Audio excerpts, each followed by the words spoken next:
লিটন কুমার দাস সংখ্যালঘু হিন্দু সম্প্রদায় বলেই তাকে বাংলাদেশের জাতীয় দল থেকে বাদ দেওয়া হয়েছে, এমনটাই মনে করে আমাদের ভারতীয় সংবাদ মাধ্যম, পশ্চিমবঙ্গের সংবাদ মাধ্যম এবিপি আনন্দ।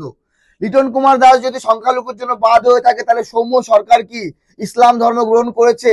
সাকিব আল হাসান কি সনাতন ধর্ম হিন্দু ধর্ম গ্রহণ করেছে? কেন সাকিব আল হাসানকে বাংলাদেশ নেয়নি? এই প্রশ্নগুলো উঠে আসছে।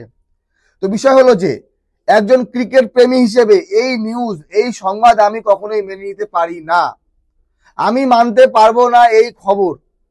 বাংলাদেশে সংখ্যালঘু নির্যাতন হচ্ছে কিনা সেটা বড় বিষয় না, বড় বিষয় হচ্ছে যে ক্রিকেটের মধ্যে ধর্মকে ঢোকানো হচ্ছে। বিষয় হলো বাংলাদেশে অনেক ভুয়ো মিডিয়া আছে, হলুদ সাংবাদিক আছে, কিন্তু আমাদের পশ্চিমবঙ্গের মিডিয়াগুলো কোথায় পিছিয়ে আছে?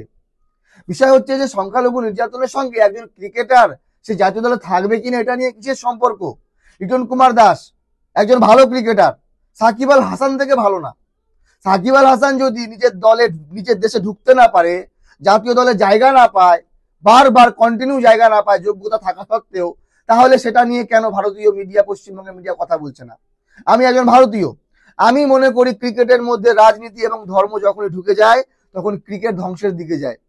বিষয় হলো লিটন কুমার দাস, যারা যারা জানে, যারা যারা ক্রিকেটকে ফলো করে, ইদানিং গত কয়েক মাস ধরে লিটন কুমার দাসের যে ফর্ম, সে ডিজার্ভ করে না জাতীয় দলে। আগে থেকে আমরা আজ পেয়েছিলাম, আমরা বুঝতে পারছিলাম যে হ্যাঁ, লিটন কুমার দাসকে দল থেকে বাদ দেওয়া যেতে পারে। সৌম্য সরকারকে এর আগে বাদ দেওয়া হয়েছিল, কিন্তু সৌম্য সরকার নিজের পারফরমেন্সের মাধ্যমে সে আবার জাতীয় দলে জায়গা করে নিয়েছে। লিটন কুমার দাস যদি পারফরমেন্স ভালো দিত, তাকে এমন তো নয় যে সুযোগ দেওয়া হয়নি।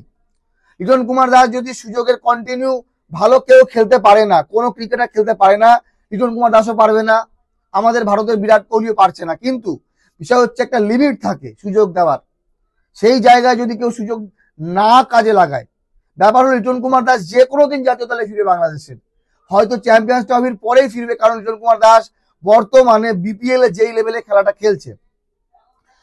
গতকাল লিটন কুমার দাস বিপিএল এ 125 রান করেছে, মাত্র 44 বলে সেঞ্চুরি করেছে। তার আগের ইনিংসে 70 না 72 রান করেছে লিটন কুমার দাস।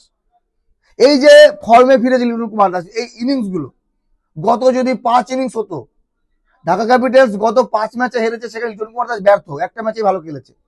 তো লিটন কুমার দাসকে আমি এতটুকুই বলতে চাই যে লিটন কুমার দাস কোনো টেনশন নেই, লিটন কুমার দাস এগুলোকে নিয়ে চিন্তাও করে না, হয়তো সে ফিরবে, অনেক শক্তভাবে কামব্যাক হবে, কারণ তার মধ্যে দম আছে, তার মধ্যে ক্ষমতা আছে, যে কোনদিন ফিরবে। আর লিটন কুমার দাসের যে ভক্ত, যারা ফ্যান, তারা সবাই কি সংখ্যালঘু?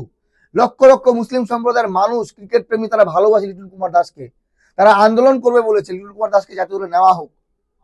তো বিষয় হলো যে এই যে মিডিয়া যে নিউজগুলো ছড়ায়, ব্যাপার হচ্ছে সংখ্যালঘুদের ওপর বাংলাদেশে অত্যাচার, বাংলাদেশের লিটন কুমার দাসকে বাদ দেওয়া হলো, এই খবরগুলোকে যারা বিশ্বাস করে, যারা হয়তো ক্রিকেটের সঙ্গে কোনো সম্পর্ক নেই, তারা এই খবর বিশ্বাস করবে।